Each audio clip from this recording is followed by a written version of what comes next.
A fresh controversy over church letter in Bengaluru, as we understand that the church has called for prayers and fasting to protest. CAA Archbishop's office has called for symbolic protest against polarized politics. So this is controversy over church letter in Bengaluru. The church has called for prayer and fasting to protest CAA. And this, as the Archbishop's office calls for symbolic protest against polarized politics. Right, we will go across to Niranjan also to get us details of this letter.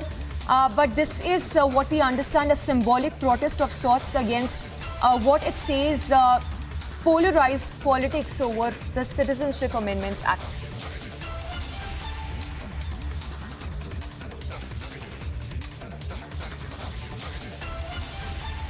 Let's go across to our executive editor Niranjan, who's joining us from the Delhi newsroom.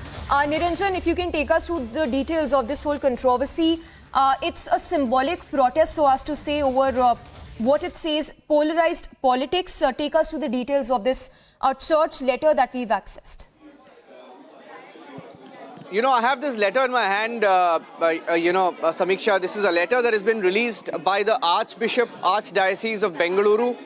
And it's signed by the Archbishop of Bengaluru, who's Reverend Peter Machado.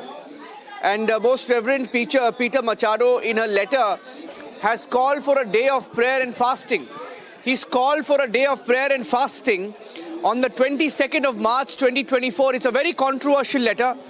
I've gone through this letter and we have many reactions already coming into this letter. Many people asking why the church is taking a political dive. Asking why the church is taking a political dive in this election season. And that's their question. Let me tell you why it's a political dive and why people are asking questions. I have the letter with me. I'm reading out the contents. If you can also pull out the pictures of Reverend Peter Machado as well. Pull out the pictures of Reverend Peter Machado, the Archbishop of Bengaluru, and we'll put out the pictures of him as well. Our Bengaluru correspondent is trying to get him on record. Now, let me tell you, in this letter, he starts off by saying, we are living in very difficult times. He says we are living in very difficult times, and despite the tremendous advances in the scientific, technological, economic, other fields which have made the country to be acknowledged as an emerging economic power in the world, there are reasons for grave concern. So while the church letter begins with praising India for its progress, says there are still reasons for grave concern.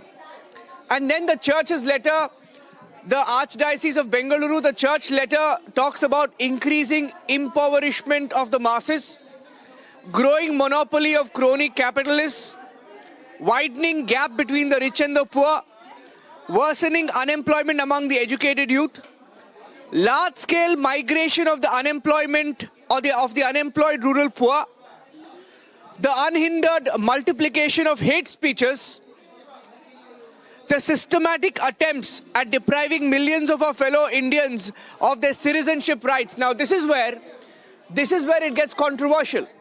In the church letter, there is a line that says there is a systematic attempt at depriving millions of our fellow Indians of their citizenship rights. Now, there is a factual question you will have to ask people of whose citizenship is being deprived, who is being deprived of citizenship, and whether this is a factual statement at all.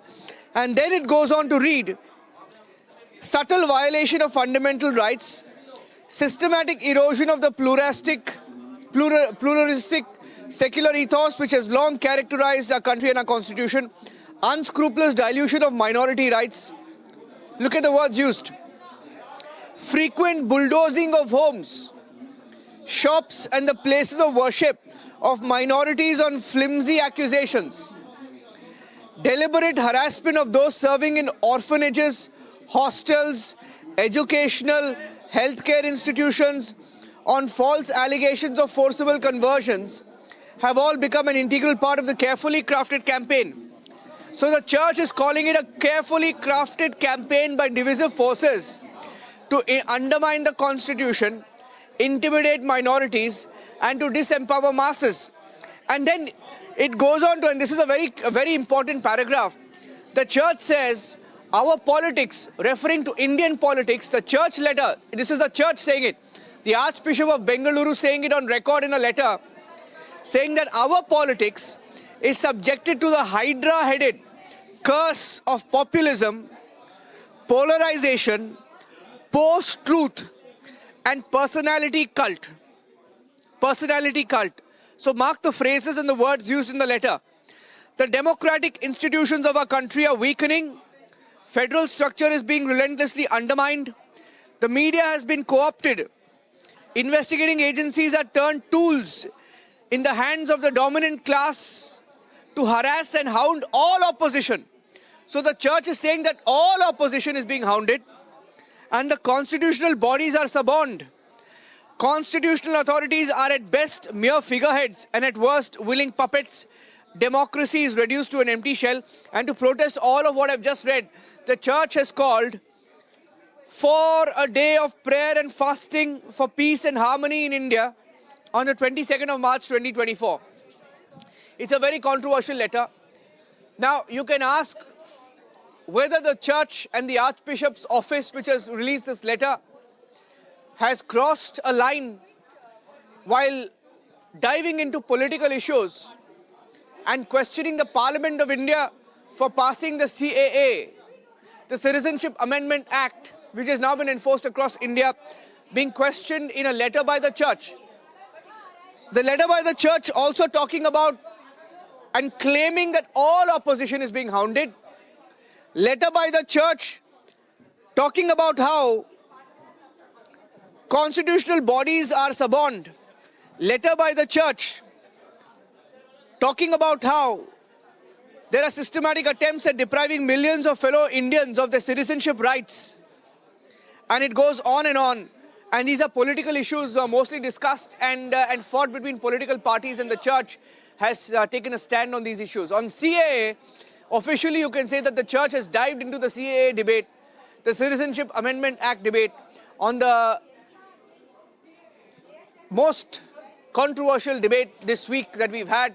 The church has taken a stand while calling for prayer and fasting and while protesting against all of the above and while saying that there is polarization, there is a personality cult, saying Indian politics is subjected to personality cult. A controversial letter. I think we'll get some more responses to it. Samiksha, handing it back to you for now. We'll try and get some responses to this very, very controversial letter. In fact, some parties are already reacting. We should have details of that in a short while from now.